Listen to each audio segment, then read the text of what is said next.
يا أيها الناس إن وعد الله حق إن وعد الله حق فلا تغرنكم الحياة الدنيا۔ ترجمہ کنز عرفان، اے لوگوں بے شک اللہ کا وعدہ سچا ہے تو ہرگز دنیا کی زندگی تمہیں دھوکہ نہ دے۔ ولا یغرنکم باللہ الغرور، اور ہرگز بڑا فریبی تمہیں اللہ کے بارے میں فریب نہ دے۔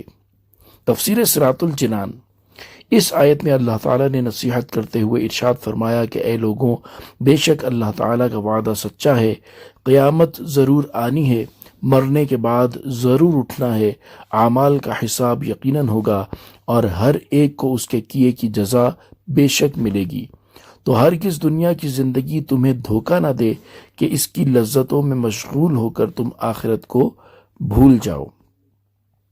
لہذا مسلمانوں کو چاہیے کہ دنیا کی رنگینیوں اور اس کی لذتوں میں کھونے کی بجائے اپنی آخرت کی تیاری میں مصروف رہیں۔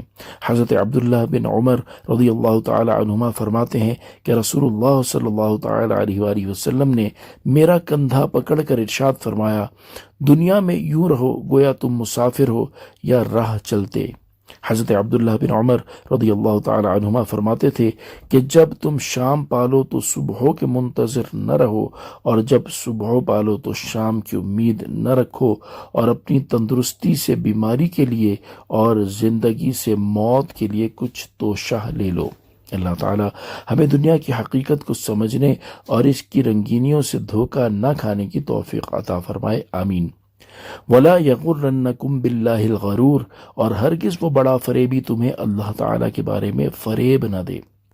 یعنی گناہوں پر اصرار کے باوجود شیطان تمہارے دلوں میں یہ وسوسہ ڈال کر اللہ تعالیٰ کے عفو و کرم کے بارے میں تمہیں ہرگز فریب نہ دے کہ تم جو چاہو عمل کرو، اللہ تعالیٰ بخشنے والا ہے، وہ تمہارے تمام گناہوں کو بخش دے گا۔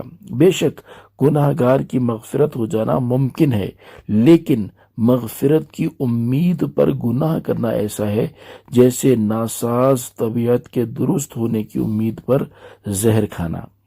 صدر الافاضل مفتی نعیم الدین مراد آبادی رحمۃ اللہ تعالی علیہ اس آیت کی تفسیر میں فرماتے ہیں، شیطان تمہارے دلوں میں یہ وسوسہ ڈال کر تمہیں اللہ تعالیٰ کے بارے میں ہرگز فریب نہ دے کہ گناہوں سے مزہ اٹھا لو، اللہ تعالیٰ حلم فرمانے والا ہے، وہ درگزر کرے گا۔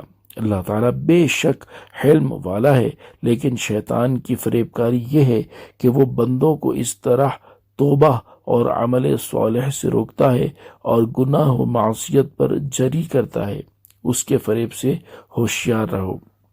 فی زمانہ مسلمانوں کی عمومی حالت یہ ہے کہ وہ طرح طرح کے گناہوں میں مصروف ہیں، اور قرآن پاک کی آیات اور تاجدار رسالت صلی اللہ تعالی علیہ وآلہ وسلم کی احادیث سنا سنا کر سمجھانے کے باوجود بھی نیک اعمال کی طرف راغب نہیں ہوتے اور نہ ہی گناہوں سے تائب ہوتے ہیں، بلکہ بعض بے باک تو گناہ سے باز آنے کی بجائے یہ کہہ گزرتے ہیں کہ ہم گناہ کر رہے ہیں تو کیا ہوا، ہم اللہ تعالیٰ کی عبادت نہیں کرتے تو کوئی بات نہیں، اللہ تعالیٰ بڑا بخشنے والا ہے، وہ ہمیں بخش دے گا۔ اور بعض لوگ یہ سوچ کر گناہ کرتے ہیں کہ ہم بعد میں توبہ کر لیں گے۔ یوں ہی بعض مسلمان فرائض کی بجا آوری اور حرام و ممنوع کاموں سے بچنے میں تو انتہائی غفلت اور لاپرواہی کا شکار ہیں، جبکہ مستحب کاموں کو نجات کا ذریعہ سمجھ کر ان کے انتہائی پابند ہیں، حالانکہ فرائض مقدم ہیں۔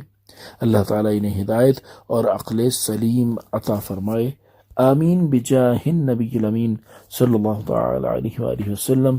صلو علی الحبیب صلی اللہ تعالی علی محمد صلی اللہ تعالی علیہ وآلہ وسلم۔